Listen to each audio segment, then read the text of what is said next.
Assalamualaikum warahmatullahi wabarakatuh. Perkenalkan, nama saya Afrodita dengan NIM 2001703 dari Prodi Sastra Indonesia.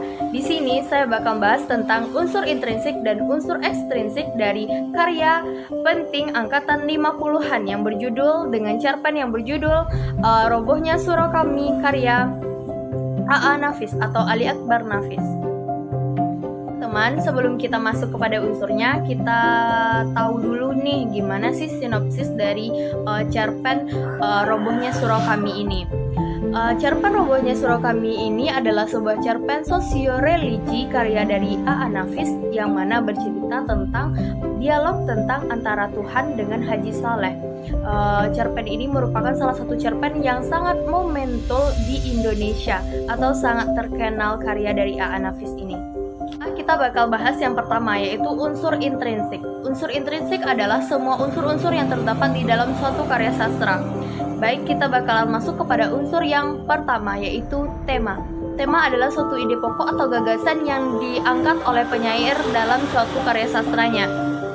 Baik, tema yang dipakai dalam karya cerpen karya A.A. Nafis yang berjudul Robohnya Surau Kami ini adalah seorang kepala keluarga yang lalai terhadap kehidupannya, yang hanya memikirkan ibadah, serta dia melalaikan apa yang seharusnya ia kerjakan di dunia.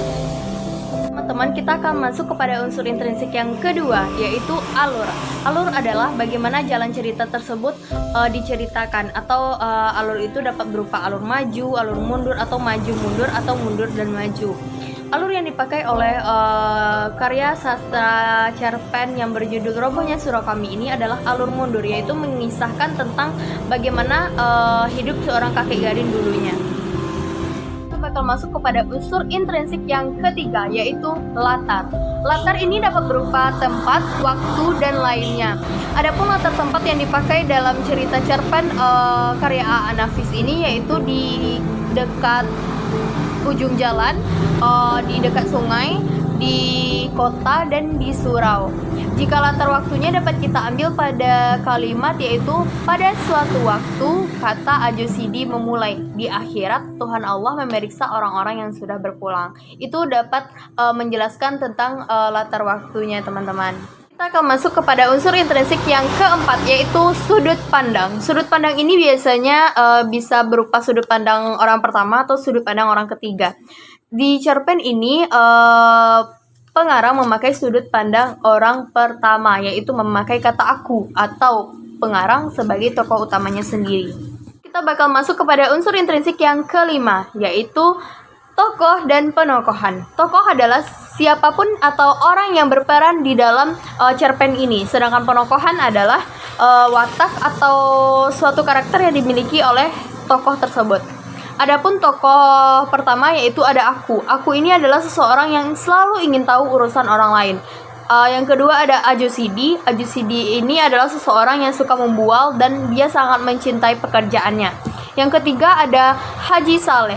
Haji Saleh ini adalah seseorang yang egois dan selalu mementingkan diri sendiri. Dan yang terakhir ada kakek. Kakek ini adalah seseorang yang pendek akal atau hanya berpikiran pendek. Kita masuk kepada unsur intrinsik yang terakhir, yaitu amanat. Amanat adalah suatu pesan tersirat yang ingin disampaikan penyair kepada pembacanya. Amanat yang terdapat pada cerpen Robohnya Surau Kami ini ialah yaitu apapun yang kita kerjakan di dunia harus seimbang dengan apa yang kita kerjakan di akhirat. Kita tidak hanya memikirkan apa yang di akhirat saja, terus melupakan apa yang ada di dunia, apa yang seharusnya kita kerjakan di dunia. Jadi harus seimbang. Dan kita tidak boleh menjadi seseorang yang egois dan suka berbohong. Teman, kita bakal masuk kepada unsur ekstrinsik. Kita bakal tahu dulu nih unsur ekstrinsik itu apa sih. Unsur ekstrinsik adalah semua unsur-unsur yang terdapat di luar karya sastra. Baik, kita bakal masuk kepada latar belakang pengarang. Pengarang cerita cerpen Robohnya Surau Kami ini yaitu seorang sastrawan yang bernama Haji Ali Akbar Nafis. Ia lahir pada tanggal 17 November 1924 di Kampung Jawa, Padang Panjang, Sumatera Barat, dan meninggal pada umur 78 tahun, yaitu pada tanggal 22 Maret 2003. A.A. Nafis ini adalah seorang sastrawan dan budayawan yang terkemuka di Indonesia dengan karya sastra, yaitu Robohnya Surau Kami. A.A. Nafis juga pernah menjabat 2 periode sebagai anggota DPRD di Sumatera Barat. Teman-teman, kita akan masuk kepada unsur ekstrinsik lainnya. Yang pertama yaitu nilai moral. Nilai moral yang terdapat dalam cerpen ini yaitu kita tidak boleh memiliki karakter seperti sombong atau mengejek orang lain atau menghina orang lain. Itu tidak boleh, karena itu adalah sesuatu yang dilarangkan oleh Allah Subhanahu wa taala. Nilai sosial yaitu kita harus saling bantu-membantu, bagaimanapun pertolongan orang lain yang meminta pertolongan kepada kita. Dan yang terakhir ada nilai agama. Kita harus melaksanakan semua perintah Allah dan meninggalkan semua larangannya. Dan seperti amanat tadi, kita harus bisa menjaga keseimbangan antara dunia dan akhirat. Itulah penjelasan tentang unsur intrinsik dan unsur ekstrinsik dari cerpen karya A.A. Nafis yang berjudul Robohnya Surau Kami. Saya Afrodita, izin pamit. Apabila ada kesalahan mohon dimaafkan. Wabillahi taufiq wal hidayah. Wassalamualaikum warahmatullahi wabarakatuh.